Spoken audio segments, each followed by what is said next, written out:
सादात अक्सर शहीद होए, उन्होंने खुरूज किया हुकूमत हासिल करने के लिए। और ये जो तुम इमाम कहते हो, अऊज़ु बिल्लाहि मिनश शैतानिर रजीम, बिस्मिल्लाहिर रहमानिर रहीम। तेलिशिया कहता है कि उनके इमाम अली रज़ा के भाई भी उनके मुखालिफ थे। इमाम था, इमामत थी, और वो बेटे भी एक इमाम के थे। मूसा काज़िम के बेटे थे, अली रज़ा के भाई। मूसा काज़िम भी इमाम था, अली रज़ा भी इमाम था, उसके भाई उसके मुखालिफ थे, और कोई झगड़ा भी नहीं हुआ।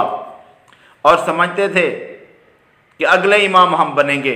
अब्दुल्ला बिन मूसा वो कहता था कि मैं इमाम बनूंगा, क्योंकि जब मेरा भाई फौत हो रहा है और उसका बेटा मोहम्मद तक्की 8 साल का है और 8 साल का इमाम नहीं बन सकता, तो मैं इमाम बनूंगा। वाह भाई, इसलिए वो भाई के मुखालिफ थे। कैसे भाई? क्योंकि वो इमाम बनना चाहते थे।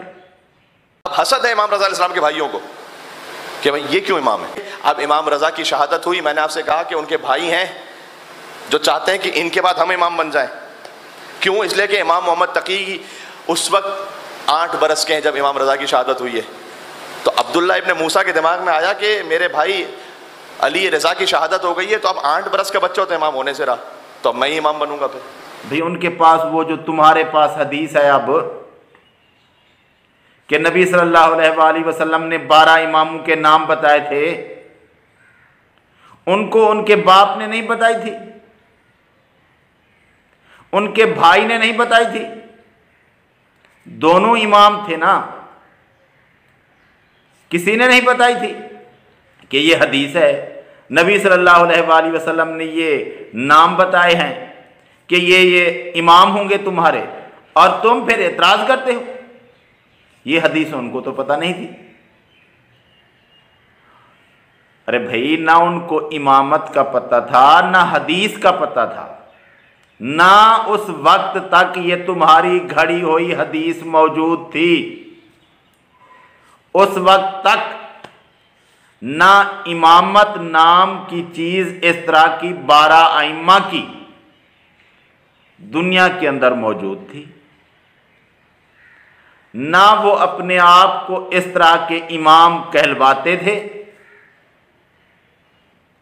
ये तुमने जो बाद में किताबें लिखकर उनकी तरफ बातें मंसूब कर दी हैं मन घड़त, उनको इसका कुछ पता नहीं था। अगर पता होता तो तुम ही कहते हो कि उनका भाई अब्दुल्ला बिन मूसा इमाम रजा का वो उनका मुखालिफ बन गया, वो इमाम बनना चाहता था। भाई फिर उसने हदीस नहीं सुनी थी, उसको पता नहीं था कि इमाम तो मोहम्मद तकी ने बनना है। मैं जितना भी दावा करूं कुछ नहीं कर सकता, क्योंकि उसको इमामत का पता ही नहीं था।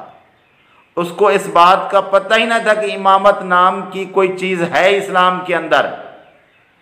अगर हदीस होती तो आप ही कहते हैं कि घर के लोगों को पता होता है, तो वो तो एक इमाम का बेटा था, फिर एक इमाम का भाई था, उसे तो कुछ पता नहीं था। तुम्हें बड़ा पता चल जाता है, और वो भी काफी बाद में।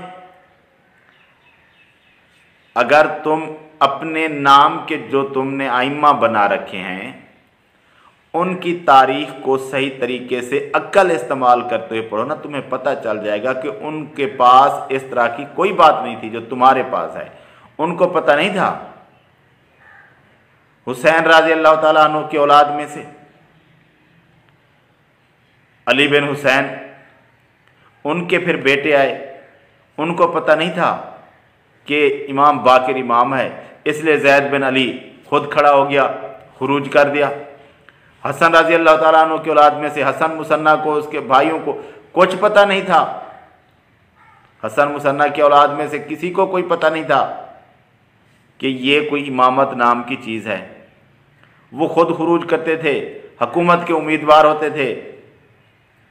सादात अक्सर शहीद होए, उन्होंने खुरूज किया हुकूमत हासिल करने के लिए, और ये जो तुम इमाम कहते हो ये अक्सर खामोश रह गए।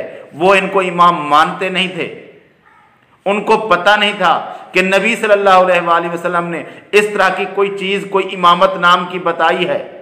तुम्हें बड़ा पता चल गया है। जब अहले बैत को पता ही नहीं था कि नबी सल्लल्लाहु अलैहि वसल्लम ने ये नाम बताए हैं या इस तरह बताया है इमाम होंगे, उनको तो कुछ पता नहीं था, उनको तुम मानते ही नहीं हो। 2-4 नाम तुमने अपनी तरफ से कुछ लोगों के चुन लिए, मुंतखब कर लिए, उनको इमाम का ओहदा दे दिया, फिर बाकी सब अहले बैत को तुम बुरा भला कहने लगे। ये कहाँ का इंसाफ है?